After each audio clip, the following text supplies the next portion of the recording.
哎呦啊，这川锅底儿也没有酸菜呀。天冷了，我爸张罗川锅底儿，早上他安排我去买海鲜，他买酸菜。我说咱俩一起去买海鲜呗，他说不行，买酸菜重要，买不好容易臭了。哎呀，他那点养老金都要捂出蛆来了，我就纳闷，我一个独生子，他怎么想不明白呢？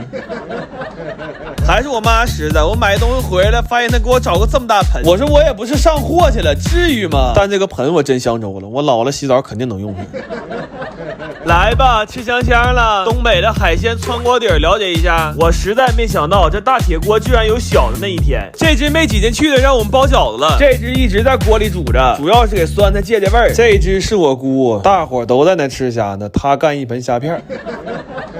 好在我弟没随他呀，上来就问我今天是不是手把虾。这家伙3口1只虾，吃得自己直上头。晚上吃饺子，全回屋包饺子去了。时间过得飞快呀，他们再出来天都黑了。这外面又黑又冷，我说今天到这吧，这给我二哥急的呀，说别介呀，生蚝还没下呢。你说他包2个小时饺子，他不惦记，他惦记外面那点生蚝。这帮夜猫子越吃越饿呀，这羊肉馅和螃蟹馅都汆成丸子了，这盘白肉也全下来了，就连这痛风的饺子汤都呼呼喝呀。我说这不是向往的生活吗？我爸问我啥意思，我说就一堆城里人跑山里冻得嘶哈的，还整挺快乐那出的意思。哎，你笨寻思这饭香不香？原定11自驾游，一路向北吃，想着啥时候吃不动了啥时候回来，结果咔嚓一下子就从想着什么时候回来变成琢磨什么时候能出去。出不去就在家做呗，那玩意儿在哪儿喝多不是吐啊？今天炖我弟手里这条鱼就当去德玛利了。下粉条的时候我姑都快乐出声了，他是唯一一个没吃饭也没吃大饼子，秃噜粉条秃噜饱的。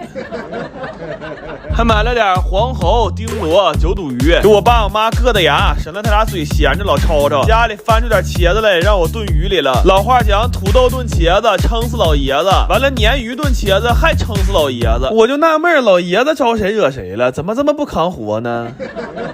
来吧，吃香香了，铁鱼、煎鸡、炒丁、紫管、辣蟹、红排、酱子、椒酒、杭牛、红肠，就这么几个菜，随便在家吃一口。丁螺我弟算吃明白了，说先亲屁股后亲嘴，一咬嘴里直冒水。我就惦记这一碗鱼子泡饭，再来块肥肠，死而无憾。完我又来一碗鱼肉泡饭，这给我姑急的呀，说你尝尝那粉条子。哎，你别说呀，这玩意儿是比鱼肉好吃。